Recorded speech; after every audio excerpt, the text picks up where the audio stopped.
intercepted yet again. And this place at the right time. And that's another great play to come away with the football. They'll run. Here's Harris down at the 25. It's real hard to put it back on and mash it because once everyone's emotions come down. And in for the Steelers touchdown. Taken at the goal line. And he will make it to the least. Now they go play action now. Burrow. And he takes a shot on the release. Burrow on play action.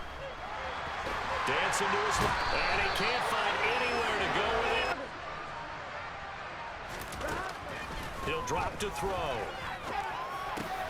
And for the fourth time tonight, it's an interception.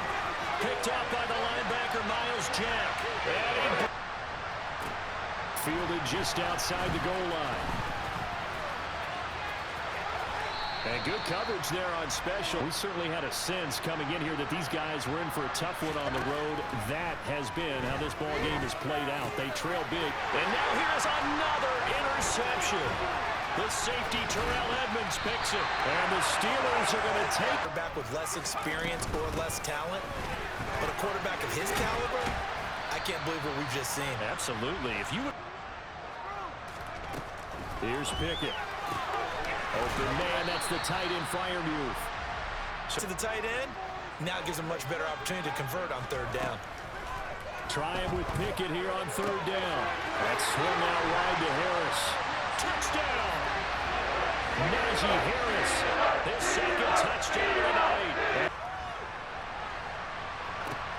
Fields it right around the goal line. And he won't quite make it to the 20.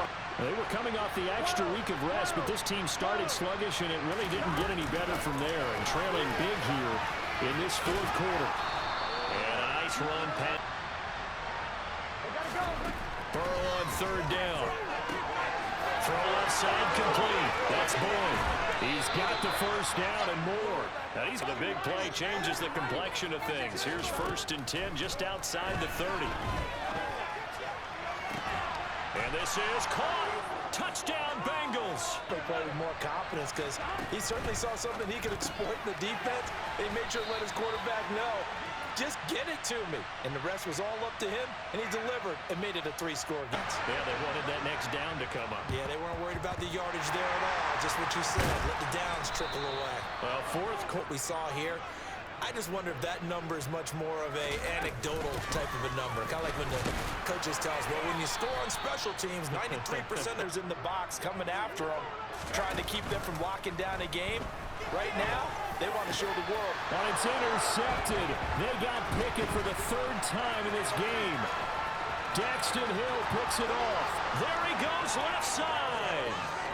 And he will bring it back. It's a pick-6 from defense more than did its job. Now the offense is summoned onto the field as they'll go for 2.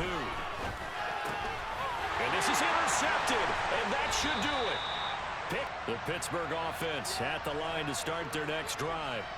And the pick-6 we just saw makes things a little more interesting. Still, though, a 2-possession game as they control. Use your timeouts in order to get the ball back and try and score yourself. But now is the time to start using those timeouts. And keep in mind, it'll also... And he'll be taken down by...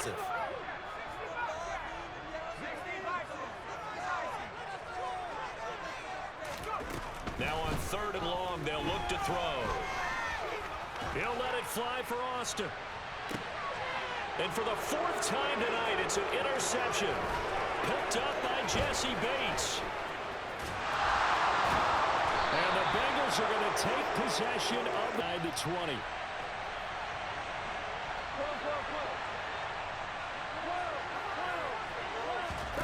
Burrow. Yeah, he's got it. Touchdown. Joe Mixon. So they got one of the 2 touchdowns they needed. Now for the onside kick. And this doesn't work. The Steelers recover it. A tough.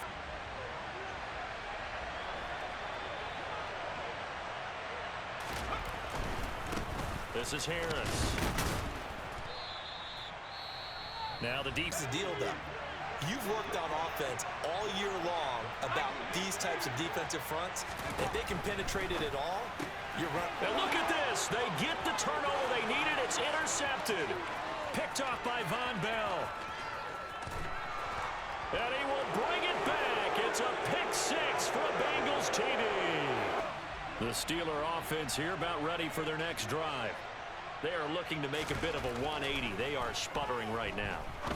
And frankly, I think it's time to call your playmakers together and say, all right, guys, we're going to look X, Y, and Z and see if we can move forward. So don't get too cute. Go to the playmakers.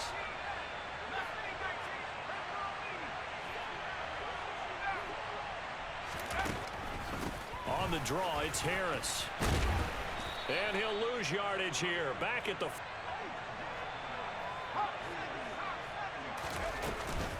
They'll run again with Harris. And he takes this up right near the 45. Third. Blanketing the passing lanes. Looking to throw here. Pickett. And he can't get a throw away. He's taken down. Pickett, fourth down. Desperation time. Able to find his man. It's Pickens. They run with Harris. And now they're going to get him down right at the line of scrimmage. Call it no gain on the play, and it'll be second down. Partner, you've got about 20 coaches on your payroll, but there's 60,000 of them in the stands. I don't think any of them like that play. Chris Boswell. This to almost certainly win the football game. Boswell's kick is good. And the sideline celebrate. Drive about to get going. As the offense begins another drive here, pretty simple, Charles. They want to carbon copy what happened the last time out when they ended their drive in the end zone. You're right about that, partner. Sounds pretty simple, doesn't it? Just score again, but we know it's not that simple because we don't just make adjustments. Find out here soon enough whether those adjustments are enough defensively. A final shot now for Burrow. Pass complete. Hurst. And now we'll get a timeout here. They're able 36 now. First and 10. One final shot. They'll look to throw. This for all the marbles. And he's in. Are you kidding me? How do you get that up? One of the most improbable ways to finish a game, and they do win it on the final play. Charles, normally when you see a group score this many points, it's a complete blowout, but instead they needed every single one of those in this close, high-scoring affair. And Brandon, I'm still on the edge of my seat after that one because when you have that much scoring and it still comes down to a one-possession game at the end, that's not something we see very often. And in this case, these offenses, they brought it. The defenses, they're going to need some work going forward. So for Cincinnati, it's a rare victory for them as they get that record back to 3-7. And they'll get another road date next week as their opponents will be the Tennessee Titans. Meanwhile, for the Steelers, they suffered just their second loss as they drop to 8-2 now on the year. And they'll try to get back to their winning ways next week as they head to Indianapolis to take on the Colts.